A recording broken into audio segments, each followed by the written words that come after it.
お元気ですか？私たちはブラックピンクです。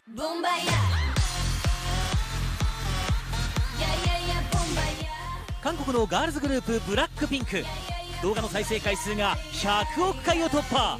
世界でブレイク中の彼女たちが先日ある発表をしました。ブラックピンクとセレナ・ゴメズがコラボした曲「アイスクリーム」をリリースしました。女優で歌手のセレナ・ゴメズとコラボ曲をリリース。5人でビデオ通話をしたという貴重な映像がこちら。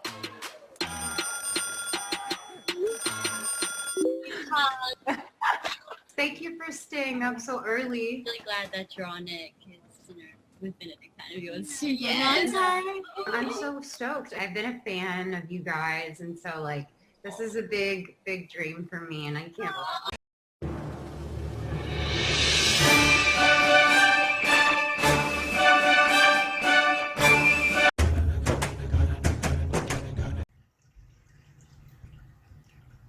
안녕하세요. 정치를 품격 있게 풀어드리는 정치클래스TV의 심상만입니다. 오늘은 벨기에 주요 언론에서 블랙핑크를 심도 있게 다루고 있어서 그 기사를 소개하고, 블룸버그 통신에서 세계에서 가장 영향력 있는 가수를 선정했는데, 아시아에서 또 걸그룹으론 최초로 블랙핑크가 1위에 올랐다는 기사와 일본 댓글 반응까지 살펴보겠습니다. 블랙핑크의 인기가 식을 줄 모르고 전 세계로 향하고 있습니다. BTS로 대변되는 K-팝의 전 세계 돌풍이 이젠 걸그룹 블랙핑크가 합세하여 아시아, 북미, 남미, 이젠 몇 년 전만 해도 몇몇 마니아층이 활동하는 K-팝 변방으로 여겨졌던 유럽, 벨기에 유력 언론까지 블랙핑크와 K-팝에 관심을 보이고 있습니다. K-팝 스타들의 성공 이야기는 이제 벨기에 사람들에게도 나름 익숙해지고 있는 듯 합니다. 이제는 벨기에 주요 언론사들이 K-팝 소식을 지속적으로 보도하니 사람들도 자연스럽게 관련 뉴스를 접하게 되는 것입니다. 한국의 대표 K-팝 보이그룹 BTS의 기획사 빅히트 상장 소식은 벨기에인들에게도 충격적이었던 것 같습니다. 현지 사람들은 관련 뉴스를 접하고 BTS가 정말 대단하다고 말하였습니다. BTS에 이어 현재 벨기에에서는 K-팝 핫 이슈가 걸그룹 블랙핑크로 이어졌습니다. 벨기에 유력 일간지 더 모르호는 지난 10월 기사에서 진부하지 않고 자연스럽게 말하는 K-팝 스타들이라는 제목으로 넷플릭스가 제작한 블랙핑크 다큐멘터리에 관한 소식을 게재했습니다. 기사의 시작은 이달 초 한국 가요계의 돌풍을 일으킨 BTS의 기획사 빅히트 엔터테인먼트가 한국 증권거래소에 모습을 드러냈다고 역시 빅히트 상장 관련 소식을 먼저 전하고 있습니다. 그 다음 블랙핑크의 기획사를 설명하기 위해 벨기에 사람들에게 가장 많이 알려진 K-팝 스타 싸이가 소환되었습니다. 빅히트 다음으로 성공한 한국 연예기획사는 유명한 싸이를 길러낸 YG 엔터테인먼트이고, 이 기획사가 선보인 그룹이 바로 역사상 가장 성공한 한국 걸그룹으로 꼽히는 블랙핑크라는 것입니다. 한국에 BTS와 블랙핑크가 있다면 벨기에에는 보이그룹 더 로메오스와 걸그룹 카드리가 있습니다. 기사에서는 이 그룹들을 비교하면서 화려한 한국 대중음악에 비해 네덜란드어를 사용하는 음악 시장은 매우 작다면서 BTS의 최근 싱글은 2주 만에 15만 3천 장이 팔렸지만, 더 로메오스가 이뤄낸 유일한 효과는 맥주 판매가 조금 증가했다는 점이다라며 그 성공의 차이를 극적으로 설명하고 있습니다. 그나마 벨기에 걸그룹 카드리는 벨기에 멤버 2명, 네덜란드 멤버 1명으로 구성되어 벨기에와 네덜란드에서 많은 인기를 누리고 있습니다. 하지만 그 인기가 유치원생들로부터 초등생들로 국한이 되어 있어 한국의 걸그룹들과 비교하기에는 차이가 큽니다. 기사에서는 카드리는 벨기에에서 유일하게 전문가처럼 만들어진 걸그룹으로 긴 시간 동안 지속적인 시험 단계를 견뎌내고 있는 그룹이다라고 말하였습니다. 또한 기사에서는 블랙핑크는 영어와 한국어를 섞어 노래한다. 2명의 멤버는 한국에서 태어났고 1명은 뉴질랜드에서, 그리고 나머지 1명은 태국 출신이다. 뉴질랜드와 태국에서 태어난 멤버들은 말 그대로 성공 신화에 동참하기 위해 한국으로 왔다. 넷플릭스가 새로 선보인 다큐멘터리에서 이러한 내용은 확인할 수 있다고 블랙핑크 멤버들의 출생지에 관해서 구체적으로 설명하면서 이 그룹이 세계적으로 성공할 수 있는 요인 중 하나가 국제적인 멤버 구성이라는 점을 암시하고 있습니다. 하지만 K-팝의 부정적인 시각은 여전히 존재합니다. K-팝 스타로 만들어지는 과정은 개인의 사생활과 자유를 중요시하는 유럽 사람들에게는 이해할 수 없는 모습입니다. 하지만 이번 기사에는 이러한 내용도 좀 더 부드럽게 풀어냈습니다. 기사에 따르면 블랙핑크 멤버들은 YG 엔터테인먼트의 연습생으로 합류하기 위해 오디션을 거쳤으며 그곳에서 팝스타가 되기 위해 혹독한 훈련을 받았다면서 가족, 친구, 사랑 등 모든 것을 포기한 20대 4명의 멤버가 한국의 수출 상품으로 거듭나기 위해 겪어야 했던 일들에 대해 인간적인 그림을 그리고 있다. 그들은 힘든 일에 대해 터놓고 이야기한다. 그들은 가식적인 틀에 박힌 이야기를 하는 대신 평범한 사람들처럼 자연스럽게 이야기를 한다고 스타들의 인간적인 면모에 집중하였습니다.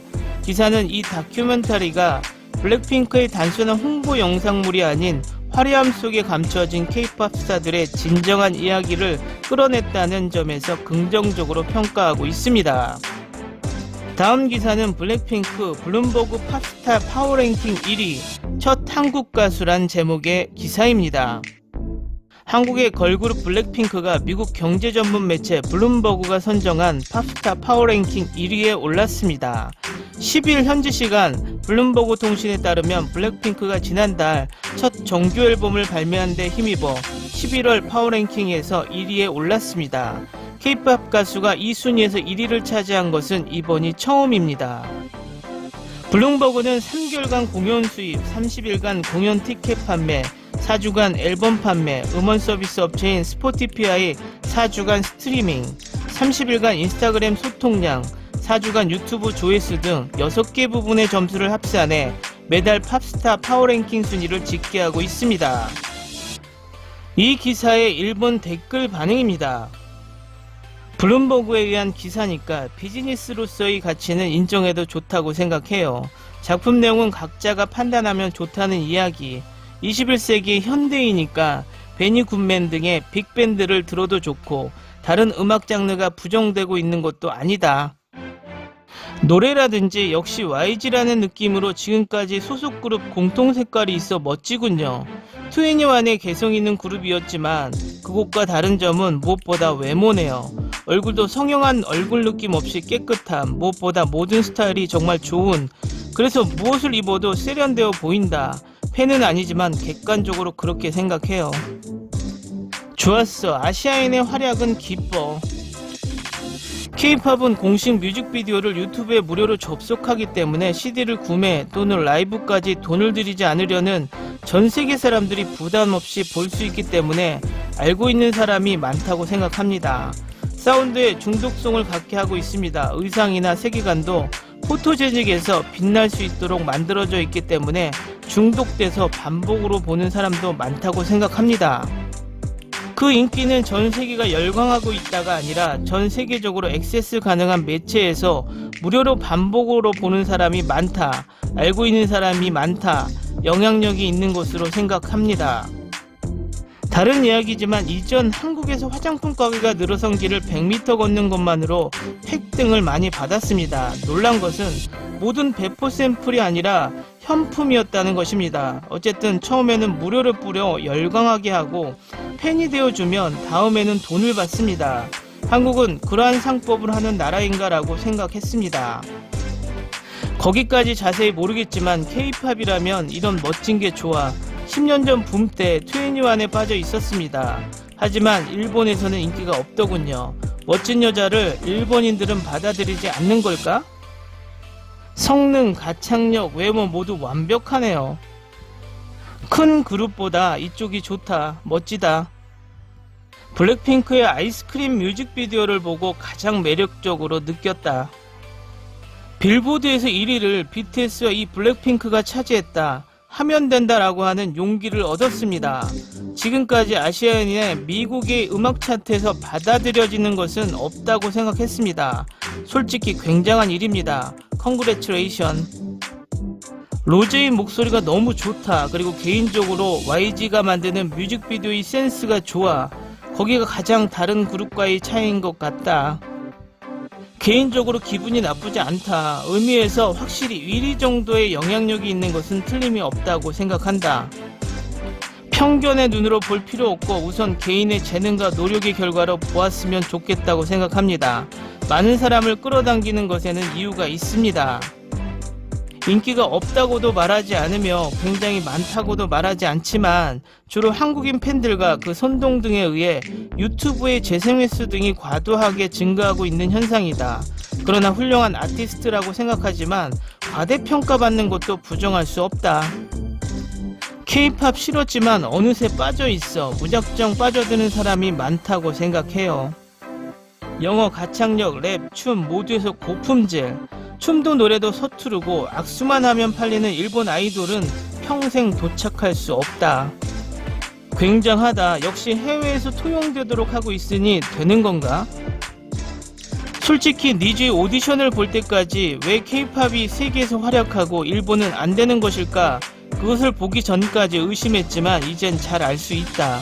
미안하지만 자니스와 AKB가 주름 잡고 있는 일본의 연예계는 노래, 춤, 재능, 스타성 어느 것을 비교해도 한국의 상대가 되지 않는다고 생각한다. 원래 연간 랭킹의 대부분의 립싱크 아이돌 그룹이 10년 이상 독점하고 있는 시점에서 일본 아이돌의 세계 진출은 먼 나라 이야기.